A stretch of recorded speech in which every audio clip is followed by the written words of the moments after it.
Hi friends, welcome to DS and therapy revision classes. ఈరోజు మనం సైకాలజీలో అభ్యాసానికి సంబంధించి పార్ట్ 2 వీడియో అండి. ఇది ఎవరైనా పార్ట్ 1 వీడియో చూడకుంటే చూడండి, ఎందుకంటే అందులో నేను 13 బిట్స్ ఎక్స్ప్లెయిన్ చేశాను. నెక్స్ట్ ఈరోజు వైగోట్స్కి, పౌలవ్, మళ్ళీ అంతర్దృష్టి అభ్యాసం, కోహ్లర్ గురించి మనం ఇంపార్టెంట్ బిట్స్ మాత్రమే ఎక్స్ప్లెయిన్ చేసుకుందాము.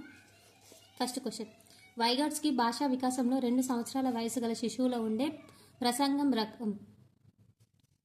వైగోట్స్కి భాషా వికాసంలో 2 సంవత్సరాల వయసు గల శిశువులో ఉండే ప్రసంగం రకం.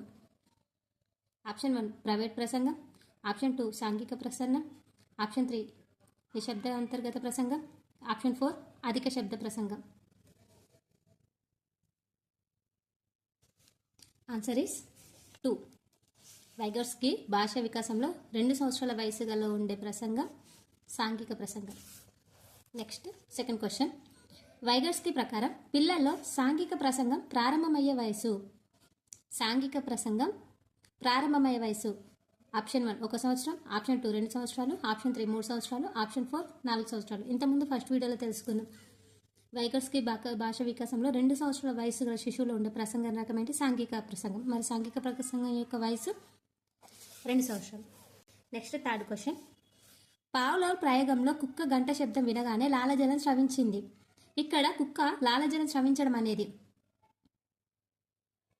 పావ్లోవ్ ప్రయోగంలో కుక్క గంట శబ్దం వినగానే లాలజలం స్రవించింది.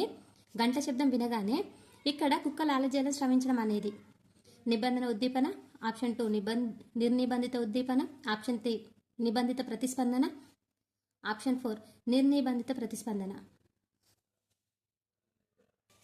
ఆన్సర్ ఈస్ నిబంధిత ప్రతిస్పందన. ఇక్కడ గంట శబ్దం వినగానే లాలజలం స్రవించింది అంటే లాలజలం అనేది గంట శబ్దం వినగానే ఉంది కాబట్టి నిబంధిత అసహజ ప్రతిస్పందన. ఫోర్త్ క్వశ్చన్, కార్యసాధక నిబంధనలో ఆప్షన్ 1 అభ్యసించే వారి పాత్ర క్రియాత్మకం, ఆప్షన్ 2 ఉద్దీపనకు ప్రతిస్పందనకు మధ్య బంధం ఏర్పడును, ఆప్షన్ 3 ఉద్దీపనను ముందుగానే చూపించాలి, ఆప్షన్ 4 పునర్బలం ఇవ్వరు. కార్యసాధక నిబంధనలో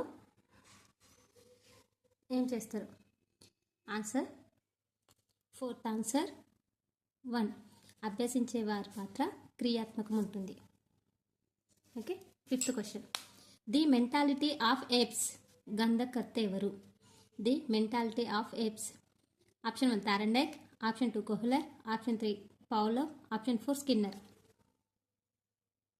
answer is Kohler. Option 2 is right. Sixth question, Bandura ప్రవేశపెట్టిన పునర్బలంలో రకంలో ఒకటి. బండూరా ప్రవేశపెట్టిన పునర్బల రకంలో ఒకటి. ఆప్షన్ 1 నిరంతర పునర్బలం, ఆప్షన్ 2 ప్రాథమిక పునర్బలం, ఆప్షన్ 3 ప్రత్యక్ష పునర్బలం, ఆప్షన్ 4 గౌణ పునర్బలం. ఆన్సర్ ఇస్ 3 ప్రత్యక్ష పునర్బలం. సెవెంత్ క్వశ్చన్, అనుకరణ ఈ అభ్యాసన సిద్ధాంతానికి మూలం. అనుకరణ ఈ అభ్యాసన సిద్ధాంతానికి మూలం. సంజ్ఞానాత్మక అభ్యాసనం, కార్యసాధక అభ్యాసనం, నిర్మాణాత్మక అభ్యాసనం, సాంఘిక అభ్యాసనం. అనుకరణ ఈ సిద్ధాంతానికి మూలం. ఆన్సర్ ఈస్ నిర్మాణాత్మక అభ్యాసనానికి మూలం అనుకరణ. ఎయిత్ క్వశ్చన్, కోహ్లర్ ప్రయోగం కింది అంశానికి సంబంధించినది. కోహ్లర్ ప్రయోగం క్రింది అంశానికి సంబంధించినది. నిబంధనం, అంతర్దృష్టి, యత్నదోషం, జ్ఞాన నిర్మాణం. ఇది వెరీ సింపుల్ అండి. ఆన్సర్ ఈస్ అంతర్దృష్టి. నైన్త్ క్వశ్చన్, డ్రిల్ మరియు ఇంటి పనిని ప్రోత్సహించే అభ్యాసన నియమం. డ్రిల్ మరియు ఇంటి పనిని ప్రోత్సహించే అభ్యాసన నియమం. ఆప్షన్ 1 సంసిద్ధత నియమం, ఆప్షన్ 2 అభ్యాసన నియమం, ఆప్షన్ 3 ఫలిత నియమం, ఆప్షన్ 4 అవరోధ నియమం. ఇక్కడ క్వశ్చన్ ఏమంటే డ్రిల్ మరియు ఇంటి పని ఏంటంటే హోంవర్క్, అభ్యాసనం. ఆన్సర్ ఈస్ అభ్యాస నియమం. క్వశ్చన్లోనే ఉందండి ఆన్సర్, కానీ చూడాలి, మనం చదవాలి, మంచిగా చదువుతూనే ఆన్సర్స్ వస్తాయి. 10th క్వశ్చన్, వైగోట్స్కి భాషా వికాసంలో 3 సంవత్సరాల వయసులో కనబడే ప్రయోగం. వైగోట్స్కి భాషా వికాసంలో 3 సంవత్సరాల వయసులో కనబడే ప్రయోగం. ఆప్షన్ 1 ప్రైవేట్ రంగం, ఆప్షన్ 2 నిశ్శబ్ద అంతర్గత ప్రసంగం, ఆప్షన్ 3 సాంఘిక ప్రసంగం, ఆప్షన్ 4 బాహ్య ప్రసంగం. 3 సంవత్సరాల వయసులో కనబడే ప్రయోగం వైగోట్స్కి సంబంధించి. ఆన్సర్ ఈస్ ఆప్షన్ 1 ప్రైవేట్ రంగం. 11th క్వశ్చన్, వైగోట్స్కీ ప్రకారం పిల్లల్లో ప్రైవేట్ ప్రసంగం కనబడే వయసు. ఇక్కడ ప్రైవేట్ రంగం ఉంది కదా, అంటే ప్రైవేట్ ప్రసంగం అన్నట్టు 3 సంవత్సరాల వయసులో. ఇక్కడ మళ్ళీ వైగోట్స్కీ ప్రకారం పిల్లల్లో ప్రైవేట్ ప్రసంగం కనబడే వయసు. ఇంతకుముందే చెప్పుకున్నాం కాబట్టి ఆన్సర్ ఇస్ 3 సంవత్సరాలు. 12th question. పావ్లోవ్ ప్రయోగంలో ఆహారం అనేది నిబంధిత ఉద్దీపన, నిర్నిబంధిత ఉద్దీపన, నిబంధిత ప్రతిస్పందన, నిర్నిబంధిత ప్రతిస్పందన. నిబంధిత అంటే అసహజ, నిర్నిబంధిత అంటే సహజ. ఇది గుర్తుంచుకోండి. Answer is 2. పావ్లోవ్ ప్రయోగంలో ఆహారం అనేది సహజ ఉద్దీపన అంటే నిర్నిబంధిత ఉద్దీపన. 13th question. కార్యసాధక నిబంధనను ఇలా కూడా అంటారు. ఆప్షన్ 1 శాస్త్రీయ నిబంధన, ఆప్షన్ 2 ఎస్ రకం నిబంధన, ఆప్షన్ 3 పునర్బలనం, ఆప్షన్ 4 పరికరాత్మక నిబంధన. కార్యసాధక నిబంధనను పరికరాత్మక నిబంధన అంటారు. Option 4 is correct. 14th question. Gestalt అనే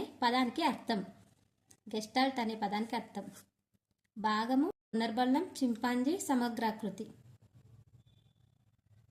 ఆన్సర్ ఇస్ సమగ్రాకృతి. 15th question. క్రింది వాటిలో బండుర ప్రతిపాదించిన అభ్యాస ప్రక్రియలో 4 అంశాల్లో లేనిది. ఆప్షన్లో లేనిది బండుర ప్రతిపాదించిన అభ్యాస ప్రక్రియలో ఆప్షన్లో లేనిది ఏంటి అని అడిగారు.